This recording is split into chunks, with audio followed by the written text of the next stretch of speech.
তো জাহিদুর রহমান, জুলাই সনদ বাস্তবায়ন আদেশ ও গণভোট নিয়ে যে বিতর্ক, তারই মধ্যে ৮ দলের সমাবেশে জামায়াতের আমির বলেছেন ২৬ সালে নির্বাচন দেখতে হলে আগে জুলাই বিপ্লবের স্বীকৃতি প্রয়োজন, দরকার হলে সেই স্বীকৃতি ছাড়া কোনো নির্বাচন হবে না, এমনটা হুঁশিয়ারি দিয়েছেন তিনি। দরকার হলে ২৬ সালের নির্বাচন ২৯ সালে করতে হবে, এমনটা তিনি বলেছেন। এখন প্রশ্ন হচ্ছে, যেই স্বীকৃতির জন্য জামায়াত সহ অন্যরা দাবি করছেন, সেই স্বীকৃতি কি কেবল জুলাই আদেশের জারি এবং নির্বাচনের আগে গণভোট দিলেই পাওয়া হয়ে যাবে?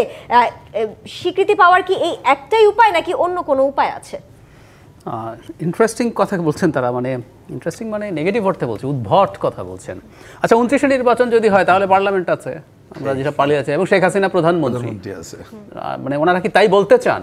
ঠিক আছে, আমরা বলি আপনারা আওয়াজ দেন যে পার্লামেন্ট বলবৎ আছে, শেখ হাসিনাকে আবার ফেরত নিয়ে এসে প্রধানমন্ত্রী হিসেবে বসান।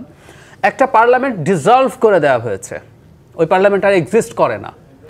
হ্যাঁ, ডিসলভ হওয়ার পর ৩ মাসের মধ্যে নির্বাচন হওয়ার কথা ছিল, ৩ মাসের মধ্যে নির্বাচন হয়নি, আমাদের সংবিধান সেভাবেই লিখেছে। এটা আমরা পরবর্তী সংসদ আসলে এটাকে র্যাটিফাই করে নিতে হবে। সো এই কথাগুলোর মধ্যে কতটা উদ্ভট বিষয় আছে। এবং জুলাই বিপ্লব, আমি দেখলাম তিনি বিপ্লব বলছেন, জামাত বা যে কারো সাথে ইনফ্যাক্ট ডিবেট করতে প্রস্তুত আছে, এটা বিপ্লব ছিল না। এগুলোর মধ্যে কিন্তু কতগুলো মানে চিন্তা আছে, তাদের কতগুলো মতলববাজি আছে। এটা একটা গণ অভ্যুত্থান ছিল, এটা বিপ্লব ছিল না, প্রথম থেকে ফাইট করেছি। খেয়াল করবো এখন তাহলে তারা এই গণভোট এবং জুলাই সনদের বাস্তবায়নকে নির্বাচনের সাথে ট্রেড অফ করছেন। মানে এখন একদম জায়গাটা এরকম দাঁড়ালো যে একটা ব্যারিয়ার আছে। স্পষ্টতই আমরা যদি রাগঢাক না রেখে কথা বলি, বিএনপিকে ইন্ডিকেট করছেন, বিএনপি যদি নির্বাচন চায় ২৬-এ, তাহলে তাকে আগে গণভোট মেনে নিতে হবে। তারা যেভাবে বলছেন, এটা হলো তার বাহ্যিক বক্তব্য। একটা কথা মনে রাখতে হবে, সেটা হচ্ছে রাজনৈতিক দলগুলো বাইরে যে কথা বলে সবসময় যে উনি আসলে এটা চান, নট নেসেসারিলি।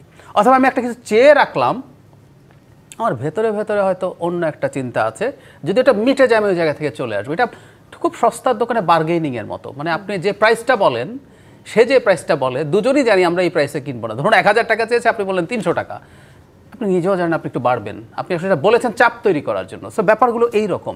আমার ব্যক্তিগত ধারণা, কয়েকদিন আগে একটা পত্রিকায় নিউজ এসছে, জামায়াতে ইসলামী কোনোভাবেই বিরোধী দলে যেতে চায় না। মানে তারা ভয় পাচ্ছে এখন, তারা কত সিট পাবে। তারা র্যাদার বিএনপির সাথে একটা আসন সমঝোতা চায়, এমনকি সম্ভব হলে তারা মন্ত্রীও হতে চায়, যেহেতু বিএনপি জাতীয় সরকারের কথা বলছে। সো যাবতীয় মানে এইসব ঝামেলা তুলে বিএনপিকে জামাত আসলে ভয় দেখাতে চাইছে, দেখো নির্বাচন কিন্তু আনসার্টেন হয়ে যাবে। যদি আনসার্টেন হয়ে যায়, তোমার কিছুই হবে না, র্যাদার তুমি আমার সাথে একটু কথাবার্তা বলো। তারা তো বিরাট দল হিসাবে এক ধরনের হাইপ তৈরি করেছে। এখন নির্বাচনে যদি দেখা যায় ২০, ২৫, ৩০ সিট পেয়েছে, ওর কি আর রাজনীতি থাকবে? ওদের টপ লিডাররা কয়জন জিতবে এই আলাপ তো আছে। আমির, তাদের নায়েবে আমির, সাধারণ সম্পাদক মানে মহাসচিব কয়জন জিতবে নির্বাচনে? যদি তাই হয়ে থাকে, তারা নির্বাচনে যেতে ভয় পাবে, স্বাভাবিকভাবেই পাবে। মুখে বলছেন ফেব্রুয়ারি কথা, কিন্তু আমরা দেখছি তারা নির্বাচন নিয়ে সমস্যা করার চেষ্টা করছেন। সো এটা আসলে সরকার না, মূলত বিএনপির ওপরে চাপ তৈরি করার প্রচেষ্টা। এবং এখন ঠিক ওই জায়গাটা এতদিন মুখে বলেননি, এবার বলে ফেলেছেন। আমিরের বক্তব্য পড়ছিলাম, একটা জিনিস একটু যোগ করে রাখতে চাই। জনগণ সংস্কার চায়, জনগণ ওটা চায়, সেটা চায়। প্রায় দেখবো আমরা জনগণের নাম দিয়ে বলা হয়।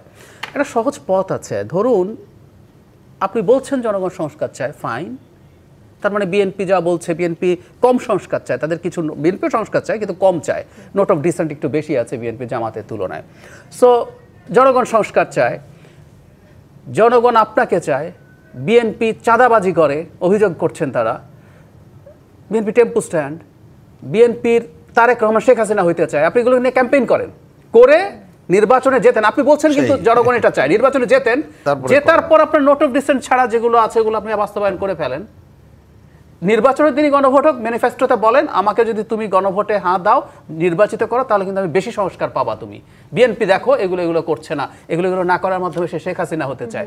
সহজ কথা, এটাই গণতন্ত্র। কিন্তু দেখুন ওই সাহসটা নাই। তার মানে ওনারা খুব ভালো মতো জানেন আসলে এটা কি কারণে ওনারা এইভাবে বলছেন। ওনারা ভালো মতো জানেন ওনারা জনগণের সামনে গেলে আসলে খুব বেশি দিন টিকে থাকতে পারবেন না, সে কারণেই এই পরিস্থিতি তারা তৈরি করছে।